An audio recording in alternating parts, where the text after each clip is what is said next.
Good morning. It's August 6th, and this is your daily brief in science. Here's everything you need to know. A new level of detail from the Daniel K. Inouye Solar Telescope in Maui reveals the sun's surface in unprecedented clarity. The high-resolution imagery shows a highly dynamic realm with feathery rippling patterns and spiraling structures born from Kelvin-Helmholtz instabilities, where fast-moving plasma shears past slower flows. These whirlpool-like vortices resemble water waves on the sun's bright outer shell and demonstrate magnetized plasma moving at different speeds. Understanding these small-scale surface motions is considered essential for predicting disruptive solar activity in the future. Context links these surface dynamics to solar storms and auroras, underscoring relevance to space weather monitoring. The study suggests surface motions may connect to large-scale solar eruptions, potentially improving space weather forecasts. Experts say confirming KHIS on the sun validates new avenues in solar physics and highlights the significance of the finding. Access to the full article is restricted to subscribers, with much of the content unread without login. Researchers propose energy cascades from large instabilities to smaller scales dissipate as heat, potentially contributing to coronal heating. Continued observation of magnetic structures and their fluid-like motions is crucial for building a complete picture of solar activity and its Earth impacts. Plans are in place to use automated analysis to identify KHIS across more data, assessing their prevalence and impact on the corona and lower solar atmosphere. The discovery enhances understanding of the solar photosphere and supports theories about magnetic flux braiding relating to coronal heating and flare activity. A new analysis ties midlife vascular health to longer dementia-free years, showing that keeping blood pressure normal, staying diabetes-free, and not smoking from ages 45 to 65 could add about 13 dementia-free years, compared with having all three risks. Using data from the ARIC study that began in 1986 and published in Neurology, researchers frame midlife vascular health as a key lever for long-term brain health. The study finds differences by sex and race. Women with all three risks show roughly 18.1 dementia-free years versus 16.6 for men. Whites about 19.6 years compared with 16 years for Black participants with all three risks. They caution that the results show association, not causation, and note limitations like single-time point measurements of risk factors. The research was funded by NIH grants and ARIC project grants, with the Neurology article published online on August 5, 2026. Experts suggest discussing risk with patients in terms of gaining more dementia-free years and emphasize actionable lifestyle steps. Authors note that targeted prevention may especially benefit Black adults, though risk reduction helps all groups. Experts explain that the risk factors can damage brain blood vessels, contributing to cognitive decline through strokes, white matter injury, reduced perfusion, and inflammation, potentially accelerating Alzheimer's pathology. While timing varies by individual, the findings underscore the impact of health span and modifiable risk factors on dementia risk. Limitations include potential international variability and the population-level focus, which may not apply to every individual.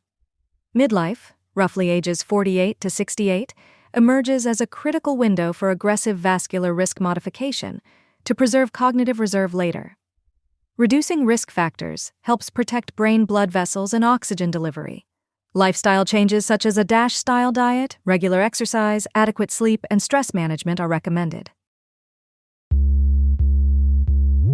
A global study across 105 countries and more than 1,700 butterfly species finds climate change and extreme weather drive nearly 80% of documented geographic range shifts, with other pressures like intensive agriculture, urban expansion, and habitat fragmentation also playing a role.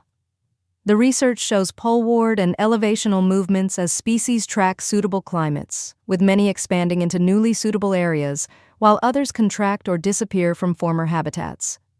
Across regions, range shifts vary. Expansions are prominent in the tropics, while contractions are more common in Europe and North America, and elevation shifts are most evident in the Northern Hemisphere. Authors stress the urgent need to limit global warming and acknowledge knowledge gaps, notably limited range change data for many species and regional biases in tropical areas.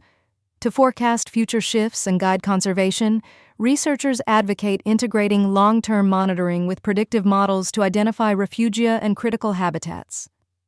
Some species show mixed patterns, expanding in some locales while contracting in others, underscoring uncertainty about long-term conservation status and the necessity for coordinated global monitoring, especially in the tropics. If warming continues beyond certain thresholds, certain species, particularly island and mountain endemics with limited mobility, could face rapid declines or extinction as habitats become untenable. Continued warming may trigger ecological thresholds that lead to population declines, with vulnerable groups having few options to escape heat stress.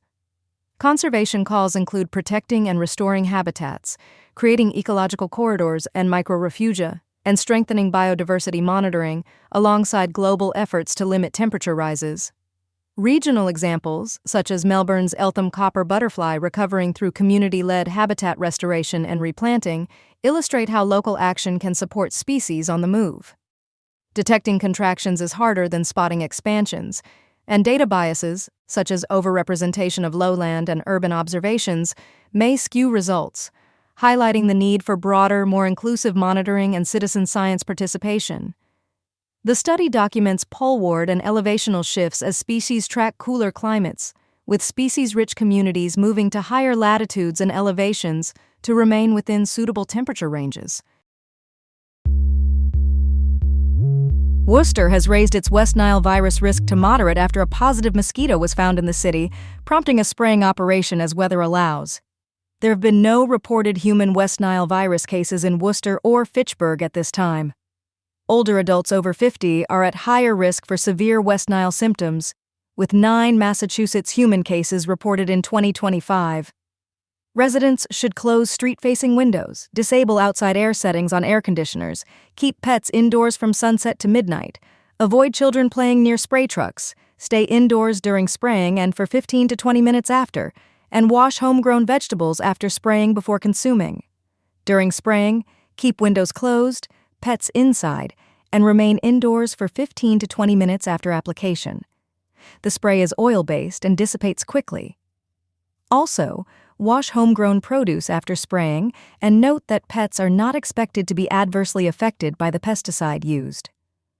A map shows the spray area, which includes Circuit Avenue East, Minthorn Street, Lovell Street, May Street, Park Avenue, Maywood Street, and Spalding Street.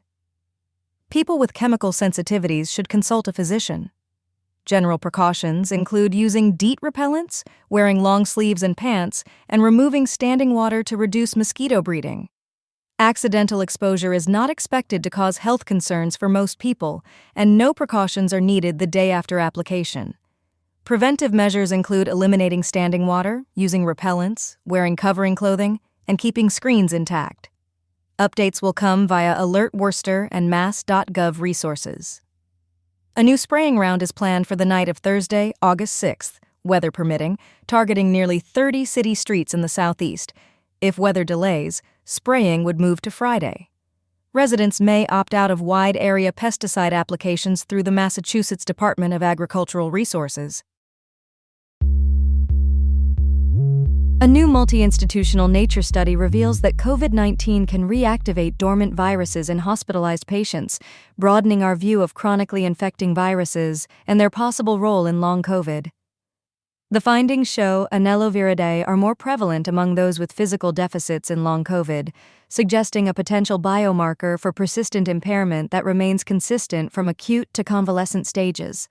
Clinicians could test for reactivated viruses with existing diagnostics and may consider antiviral treatment for herpes family viruses, with the next step being to determine if identifying and treating reactivated viruses improves outcomes for both acute and long COVID patients. Immune responses display virus-specific patterns. EBV and PBMC's links to plasmablast expansion and higher EBV antibodies, while CMV associates with central memory T-cell increases. Both EBV and CMV relate to broader T-cell activation when detected in multiple compartments. Transcriptomic analyses show nasal reactivation of EBV, CMV, and HSV1 tied to upper airway gene expression changes and pathways involving interleukin signaling, lymphocyte interactions, and neutrophil degranulation. PBMC signatures indicate RNA processing and translation downregulation with Annelloviridae and CMV, and replication pathways upregulated with EBV, CMV, HSV1. Anelloviridae transcripts in PBMCs associate with transplant history, immunosuppressive medication use, shock, ICU admission, and myocardial infarction, pointing to immunosuppression as a key driver of reactivation. Boston Children's Hospital researchers and collaborators from 15 institutions led the study, with Joanne DeRay Arce and Ofer Levy steering site and data coordination within the Precision Vaccines program. Key contributors from Boston Children's include Ofer Levy and Joanne DeRay Arce, with researchers like Jing Chen, Anne-Marie Hoch, Al Ozanoff, Kinga Smolin, and Hanno Steen helping drive the work. Reactivation occurred even in individuals with otherwise healthy immune systems, challenging the idea that only immunocompromised people experience bystander viral awakenings, though some participants were on immunosuppressants. Plasma metabolomics show virus-associated shifts, including increases in urea, TMAP, long-chain fatty acids, and arginine metabolism alterations, with CMV often exerting the broadest impact. A shared signature includes reductions in metabolites like S-methylcysteine sulfoxide and 6-bromotryptophan. Nearly half of participants showed reactivation of latent viruses, including CMV, EBV, and anelloviruses, which are typically harmless. Limitations include an unvaccinated cohort infected early in the pandemic, raising questions about generalizability to today's variants and immunity. This has been your Daily Brief in Science. To read more about these stories, follow the links in the episode bio. You can also subscribe to these updates via email at www.brief.news. For more daily podcasts about the topics you love, visit brief.news/podcasts. Tune in tomorrow. We'll be back with everything you need to know.